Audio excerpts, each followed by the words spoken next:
যারা বৃন্দাবন যেতে চান কিন্তু যেতে পারেন না, তাদের জন্য বাংলার এই নতুন বৃন্দাবনের সন্ধান দিলাম আজকে।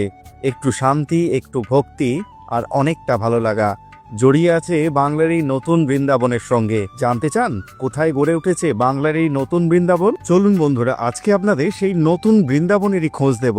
আজকে আমি চলে এসেছি কাঠিয়া বাবার আশ্রমে, অর্থাৎ ধনঞ্জয় দাস কাঠিয়া বাবার আশ্রম, যে আশ্রমটি কিছুকাল আগেই উদ্বোধন হয়েছে এবং খুলে দেওয়া হয়েছে আমাদের উদ্দেশ্যে। আশ্রমের ভিতরে ঢুকেই মনটা যেন হালকা হয়ে গেল।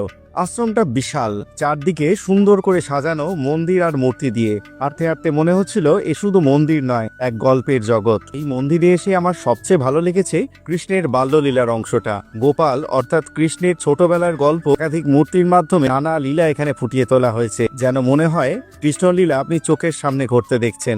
এখানে এলে আপনি আরো দেখতে পাবেন মহাভারতের বিভিন্ন ঘটনা, দেখতে পাবেন বিষ্ণুর 10 অবতার এবং রামায়ণের নানা গল্পের অংশ, সমুদ্র মন্থনের দৃশ্য।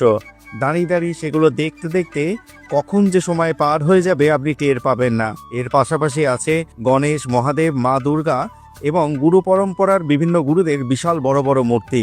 প্রতিদিন ঠিক 5:30টার সময় এই মন্দিরের দোতলায় থাকা অংশটি খুলে দেওয়া হয় দর্শকদের জন্য। দর্শকরা সেখানে প্রবেশ করে খুব সুন্দর সন্ধ্যা আরতি দেখতে পারবেন। শান্ত পরিবেশে বসে এই আরতি দেখার একটা আলাদাই অনুভূতি আছে। এইখানে বসে থাকলে মনটা ধীরে ধীরে শান্ত হয়ে আসবে। কোনো তাড়া নেই, কোনো অস্থিরতা নেই। যারা দক্ষিণেশ্বর ঘুরতে আসেন তারা চাইলে হাতে একটু সময় বার করে এই মন্দিরটিও ঘুরে যেতে পারেন। এই মন্দিরটি আসতে চাইলে দক্ষিণেশ্বর মেট্রো স্টেশনের সামনে যে অটো স্ট্যান্ড আছে সেখান থেকে টোটো ধরে 10 টাকা টোটো ভাড়ায় এই মন্দিরে চলে আসতে পারেন। আর মন্দির খোলে কিন্তু শুধুমাত্র বিকালবেলা 5টায়। সবশেষে প্রত্যেক দর্শকদের কাছে একটাই অনুরোধ, সম্ভব হলে একবার অন্তত আসবেন এই মন্দিরটিতে। আশা করছি খুব ভালো লাগবে।